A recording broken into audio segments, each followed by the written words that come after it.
Jangan kasih kendor. Halo, apa kabar semuanya teman-teman? Semoga kita semua dalam keadaan sehat walafiat. Amin ya robbal alamin. Selamat datang di kanal Bersatu Kita Teguh. Kanal yang berbicara pernak-pernik dan informasi tentang negara dan warganet Maledesh yang seringkali ajaib tersebut. Semoga informasi tersebut bermanfaat untuk warganet Indonesia.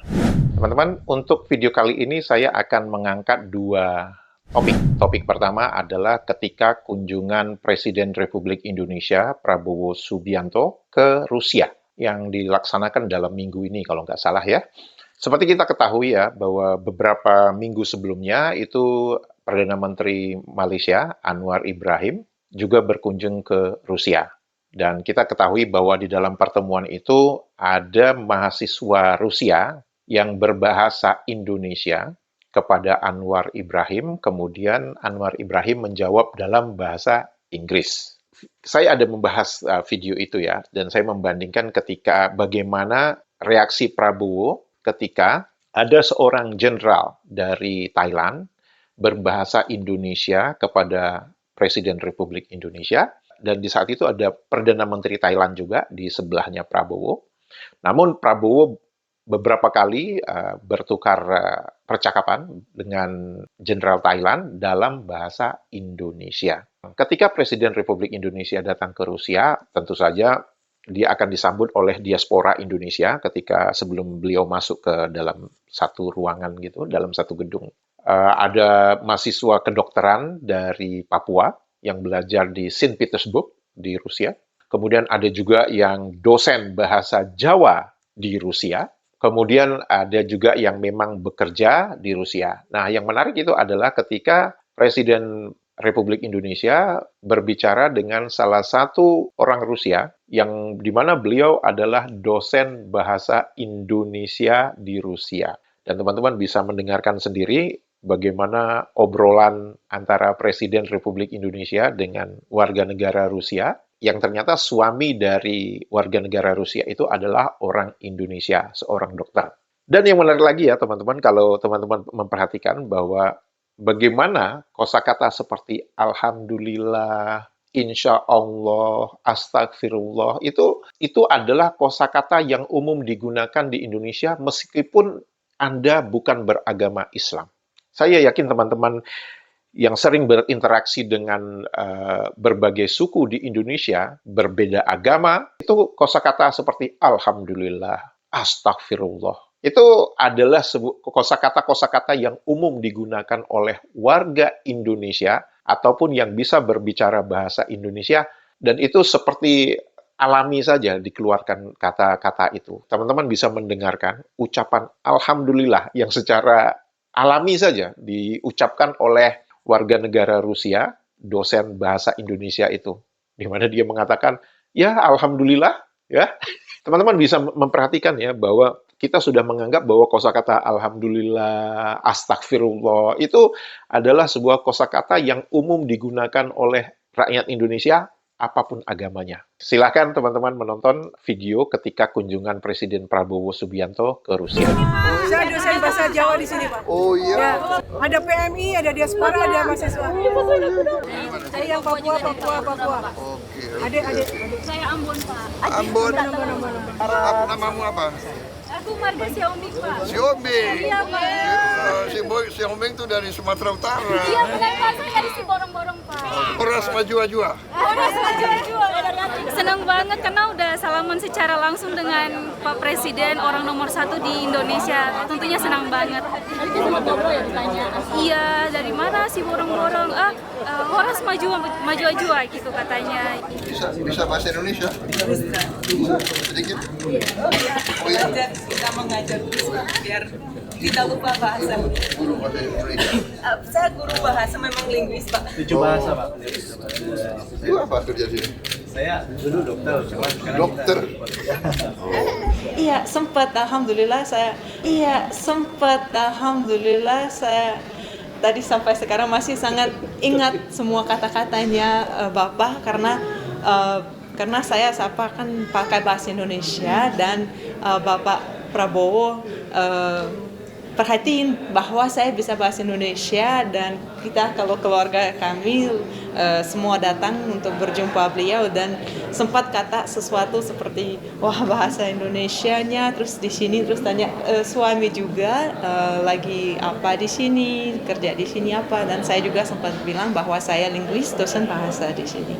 Sebenarnya ini sangat penting momennya bahwa Presiden Prabowo datang ke Rusia untuk berjumpa dengan presiden kami, dan kami berharap kalau jembatan di dua negara, Rusia sama Indonesia, akan menjadi semakin erat, dan kerjasama dua negara semakin sukses dan semakin banyak hasil yang sukses Rusia dan Indonesia. Topik kedua ini agak panas sedikit ya. Sebenarnya saya sudah mendapat informasi ini sudah cukup lama ya tentang keadaan Petronas. Tapi saat itu saya tidak mau membuat dalam suatu materi video, sehingga saya mendapat konfirmasi, sehingga saya mendapat pernyataan resmi dari Petronas itu sendiri. Dan kalau ditilik dari berita yang sudah ada sejak Desember tahun 2024, itu sebenarnya wacana tentang akan ada PHK besar-besaran di Petronas, itu beritanya sudah ada. Tapi tentu saja banyak warganet Maledes itu mengalami denial syndrome, sindrom penyangkalan kepada fakta. Mengapa saya katakan begitu? Karena sebenarnya di berita bulan Desember tahun 2024 itu sebenarnya sudah menunjukkan fakta-fakta itu. Hanya saja itu tidak terkonfirmasi, namun polanya sudah terlihat. Saya akan bacakan beritanya yang bulan Desember 2024. Petronas staff to be shown the door to make up losses from Petros deal. Apakah akan ada PHK besar-besaran karena kerugian yang dialami Petronas dengan kesepakatan dengan Petros? Seperti kita tahu, Petros itu adalah perusahaan minyak dan gas yang dimiliki oleh Sarawak. Sumber-sumber mengatakan Petronas mengalami kerugian sekitar 30%. Begitu kesepakatan pendistribusian gas alam di Sarawak dilaksanakan. Berita ini ditulis tanggal 28 Desember 2024. Dan di dalam berita itu juga dikatakan bahwa total jumlah pegawai Petronas itu 50.000. Pengurangan tenaga kerja ini kemungkinan akan menjadi topik utama dalam meeting antara Presiden Direkturnya Petronas yang akan dilaksanakan bulan Februari tahun 2025. Nah, mengapa ini menjadi menarik? Ini karena pemindahan hak ke Petros ini bisa mengurangi pendapatan Petronas sebanyak 30-40%. Ya, seperti biasa, Perdana Menteri Anwar Ibrahim mengatakan bahwa semuanya aman saja, akan didapatkan penyelesaian yang aman, tidak ada masalah, tidak ada rame-rame. Kemudian dengan masih bersikeras mengatakan bahwa berdasarkan Undang-Undang Pengembangan Perminyakan tahun 1974, itu memberikan hak kepada Petronas untuk mengeksplorasi dan mengeksploitasi suatu daerah di Malaysia. Tapi dia melanjutkan, Petronas juga harus memberikan dukungan kepada Petros untuk menjadi salah satu perusahaan perminyakan dan gas di Malaysia. Jadi kayak ambigu gitu ya. Jadi Petronas itu sebagai perusahaan nasional di Maledes, tapi Petronas juga harus memberi dukungan kepada Petros yang dimiliki oleh Sarawak. Gitu. Kalau gitu caranya ya udah nanti Sabah membuat perusahaan minyak sendiri, nanti Terengganu membuat perusahaan minyak sendiri, nanti Kelantan membuat perusahaan minyak sendiri gitu, dan Petronas harus memberi dukungan kepada itu gitu.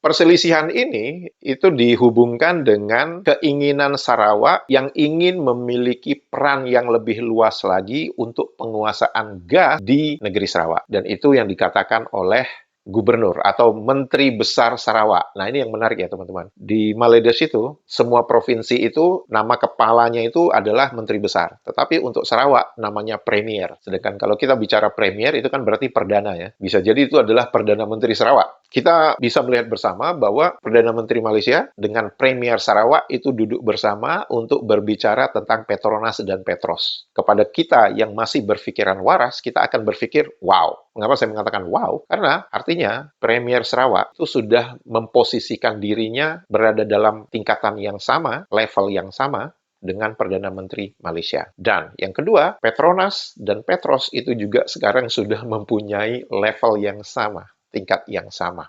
Dan apakah itu mengkhawatirkan? Ya pasti mengkhawatirkan. Kenapa? Kita tahu bahwa Sarawak sekarang bukan hanya memiliki perusahaan minyak sendiri, tetapi Sarawak juga sudah mempunyai bank sendiri, dan Sarawak juga sudah mempunyai perusahaan penerbangan sendiri. Bayangkan, Sarawak bisa mengontrol itu. Apakah Anwar Ibrahim ataukah pemerintah pusat Malaysia tidak khawatir? Saya yakin mereka pasti khawatir dengan perkembangan itu. Tapi mereka tidak bisa main seperti apa yang dilakukan oleh pemimpin-pemimpin Malaysia sebelumnya. Karena kalau mereka main keras dengan Sarawak, bisa jadi Sarawak lepas dari Malaysia. Itu aja.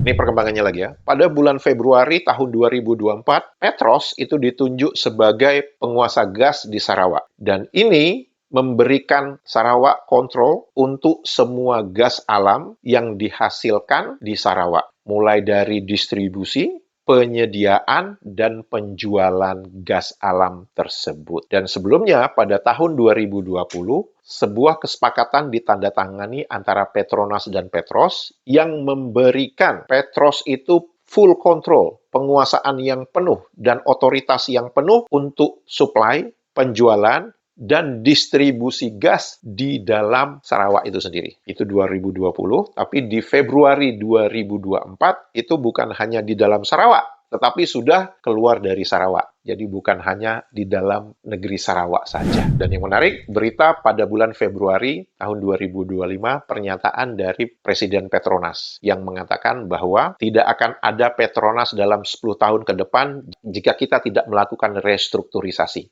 Itu udah tanda-tanda ya. Tanda-tanda akan ada pemutusan hubungan kerja. Dan tentu saja sebagai omongan orang level tinggi, itu dia mengatakan, oh ini bukan pemutusan hubungan kerja, ini adalah untuk restrukturisasi, right sizing workforce exercise. Ya tetap aja ada orang yang kehilangan pekerjaan kan. Dan yang menarik lagi, si Presiden Petronas ini mengatakan bahwa pemutusan hubungan kerja ini tidak ada hubungannya dengan kesepakatan antara Petronas dan Petros. Ya, udah nggak apa-apa lah itu sebagai cara untuk menyelamatkan muka saja nggak apa-apa.